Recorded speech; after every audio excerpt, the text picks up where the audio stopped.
que um aliado de Jair Bolsonaro monitora uma vez por semana o estado de espírito do ex-ministro Anderson Torres, preso desde janeiro por suspeita de participação na orquestração dos atos golpistas do dia 8 de janeiro. O objetivo é manter Bolsonaro informado se Anderson Torres segue firme na decisão de não fazer uma delação premiada. Os contatos são feitos por meio da esposa de Torres, Flávia Sampaio Torres. Guilherme Amado, uma delação de Anderson Torres é o grande receio, né? Principalmente do ex-presidente Jair Bolsonaro. Muita coisa viria aí, né? Muita coisa seria colocada na mesa. É o grande medo, Roberta, porque se você pegar a estrutura do que foi o 8 de janeiro, né, da concepção do 8 de janeiro, até agora, pelo que se sabe, essa estrutura bate no Anderson Torres. Então, tudo que foi feito, que foi apurado até agora, descoberto até agora, chega numa estrutura que aqui no alto está o Anderson Torres.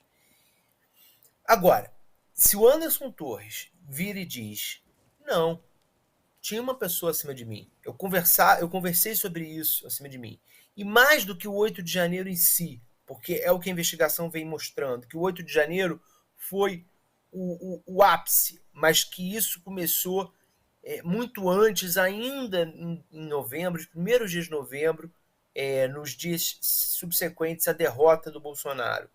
E envolvia a minuta do golpe, envolvia uma série de tentativas de planejamento ao longo de novembro e dezembro para que o Bolsonaro não deixasse o poder e o Lula não tomasse posse. Se em algum momento o Anderson Torres diz, não, o presidente Jair Bolsonaro sabia, ele que me orientou, ele que me perguntou, a minuta foi discutida com ele. São informações que o Anderson Torres complicaria muito o Bolsonaro, e em virtude disso há um temor no entorno do ex-presidente de que, movido por desespero, movido enfim, por um estado emocional muito precário, o Anderson Torres seja levado, decida fazer isso. E é exatamente esse o estado de espírito do ex-ministro da Justiça na cadeia. A gente tem relatos de pessoas que se reuniram com ele, de que o Anderson Torres está deprimido desde que foi preso. Já saíram, inclusive, reportagens na imprensa dizendo que ele tem chorado todos os dias, ele se considera injustiçado, se considera abandonado pelo Bolsonaro, e isso é um perigo muito grande. Vamos lembrar dos anos de Lava Jato, né? Quantos não decidiram fazer delação quando acharam, entenderam que estavam abandonados por seus antigos comparsas. Gui, E esse... Diga. o UOL trouxe, inclusive, hoje uma matéria falando que o Anderson Torres perdeu 12 quilos na prisão, tinha começado um curso de eletricista no mês passado, parou porque está muito deprimido, então só em adição a isso que você está dizendo, o estado de espírito do Anderson Torres preocupa os familiares, isso em adição ao que você está dizendo. Só para trazer uma informação em relação a isso, inclusive outra curiosidade, a comida que o Anderson Torres come na prisão, que é uma reclamação constante dos presos, é um contrato que o próprio Anderson Torres assinou enquanto secretário de Segurança Pública do Distrito Federal, só em adição ao que você está dizendo. Pode continuar, Gui. Sim. Não, essa informação dos 12 quilos e a informação do choro também, né, de que ele chora constantemente, essas informações estão numa manifestação da defesa do Anderson Torres ao ministro Alexandre de Moraes, né, pedindo a soltura. E agora, houve uma mudança na defesa do Anderson Torres. Ele tinha como advogado o Rodrigo Rocha, que havia sido advogado do Flávio Bolsonaro. Essa mudança de advogados é uma coisa que até agora não está muito clara. Existe quem diga que a mudança foi para afastar o Anderson da família Bolsonaro, né? Então, assim, não ter o mesmo advogado do Flávio Bolsonaro para deixar, para passar a mensagem de que há um distanciamento ali, não há nenhum tipo de proteção, nenhum tipo de ascendência do Bolsonaro sobre o seu ex-ministro. Mas há quem diga também que foi fruto desse sentimento do Anderson de que ele está abandonado.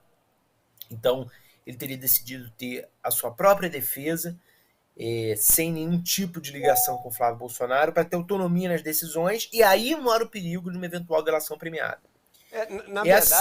Guilherme, na verdade, esse é um bom negociador, e eu não tenho dúvida que o Anderson Torres é um bom estrategista. O cara era da Polícia Federal, o cara faz cursos, né, de negociação, de estratégia, de tudo. Você tem que fazer esses cursos, você aprende a negociar essas coisas. Ele tem muito mais barganha quando ele gera incerteza na família Bolsonaro. Se ele tem coisas contra a família Bolsonaro, ele tem muito mais barganha quando ele deixa a turma assim, cara, o que será que ele está conversando? O que será que ele está decidindo? O que será que ele vai fazer? Será que esse boato de que ele está deprimido é verdade ou não? Será que esse boato que ele vai fazer delação, se é o mesmo advogado da família, ele não tem força na troca, ele não tem força na barganha, ele não consegue ameaçar. Com o mesmo advogado, ele não consegue ameaçar. Quando ele troca o advogado, ele não precisa nem fazer a delação, porque ele tem um instrumento de barganha. Ele gera a dúvida, ele gera o medo. E aí, gerando o medo, gerando a incerteza, aí ele tem a barganha e aí ele não precisa nem delatar, porque ele consegue o que ele precisa. Então, essa troca dá para ele força na negociação, Gui. Exatamente. E tem um elemento nisso que levantou mais suspeitas ainda sobre se o Anderson Torres eventualmente teria aceitado fazer uma delação premiada. Ontem, a PGR defendeu que o ex-ministro deixe a prisão. Defendeu ao Alexandre de Moraes que ele cumpra medidas cautelares, como, por exemplo, o uso de tornozeleira e a proibição de deixar Brasília, mas pediu que ele deixe a prisão. Também pede que o Alexandre de Moraes mantenha o afastamento dele da Polícia Federal, do cargo de delegado, vamos lembrar que ele é delegado da Polícia Federal, e isso fez no bolsonarismo, sendo mais específico, no entorno do Bolsonaro, acender ainda mais esse alerta. Toda semana, esse interlocutor, cujo nome não estou autorizado por ele a falar, ele monitora a esposa do Anderson Torres, a Flávia Torres, para saber como é que ele está, para mostrar que existe uma preocupação do ex-presidente com o seu ex-ministro e não deixá-los com essa sensação de abandono, o que não tem dado certo, segundo pessoas que têm conversado com Anderson Torres têm relatado.